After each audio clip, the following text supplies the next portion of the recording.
I know you gonna dig this. What up, BTV? It's DJ Prequel, and I'm talking with, in his house, Mr. M Phazes. How are you, sir? Good, what's going on, bro? Nothing much, man. Just a bit of a nice early morning interview for us. Yeah, I was walking out the door.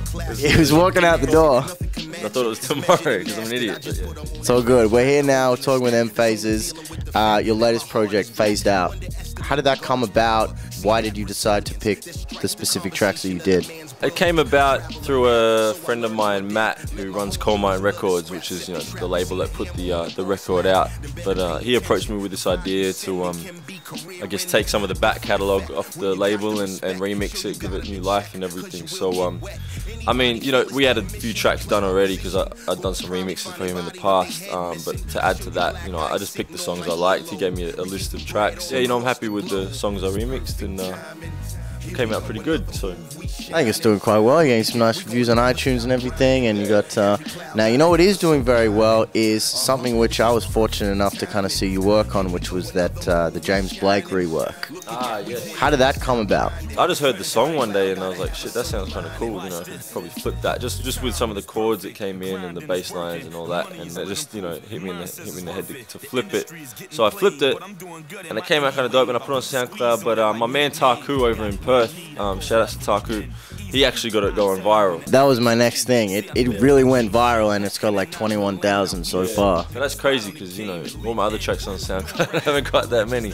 Just to switch it up a bit, we were actually talking about this in the car before, and you've been a part of pretty much every fundamental Australian hip-hop album. I mean, you've been a part of a lot of things, but every fundamental Australian hip-hop album you've had something to do with. Is that in the back of your head when you're working on something new? Apart from a couple, you know, like a couple of acts that for whatever reasons I don't work with, but there's no pressure. I just make the music. You know, a lot of the people I work with in this country are mates, so it's quite a natural process. Someone like Draft or Bliss and SO, Bliss will come in the studio, or Bliss and SO come in the studio, and we'll just vibe out. Someone like Draft, I only did, I think, 3 tracks off Brothers Grimm and then 1 track off his last record, and he just heard the beats and liked them and used them. Because it is quite a limited scene, you know, with the number of artists, I guess it does get a little bit, you feel like you're, you know, boxed a little bit as far as a producer. So you're, you know, that's where Kimber and all these other people I work with sort of come into it, you know what I mean? So how did the Kimber thing come about? That was actually through a guy called Mark Richardson, who's Kimber's manager. They just wanted 1 track to be sort of, I guess, they wanted me to add a little bit of a hip-hop vibe to it, which was Settle Down, which is the first single, and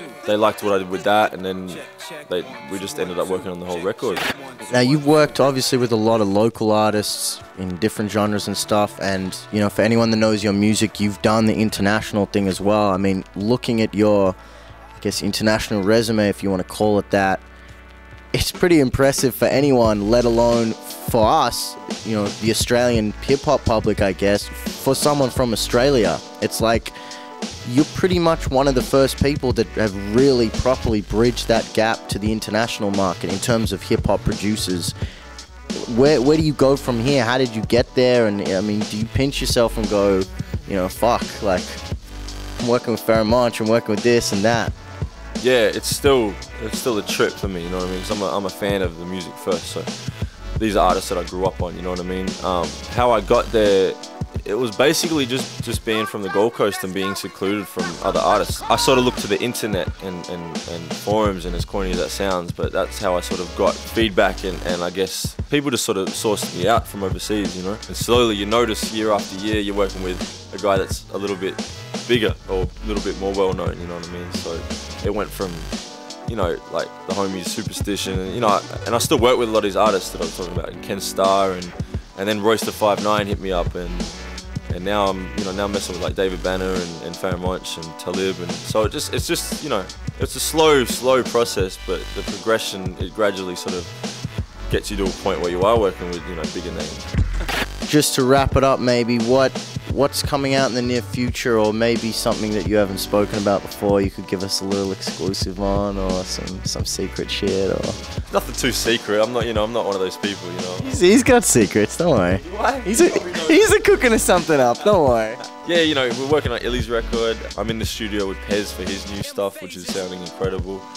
And overseas, you know, Talib's got a few tracks that haven't been released yet that hopefully will be released. Redman, got some new stuff with Redman. Got more stuff with Redman. Got some more stuff with Redman. Wait a minute, hold on a minute. You've been giving out beat CDs like crazy in the last 6 months as well. Yeah, it's been good, man. We're about to head over to the States in May, so we're gonna head to Atlanta and New York and LA and hopefully get in the studio, So yeah, things are looking good. I'm just gonna keep working, bro. There's no secrets. It's just I'll keep working, and if it comes out, it comes out. Sounded good. M Phazes, thank you very much for talking to us with Prequel BTV. We'll see you soon.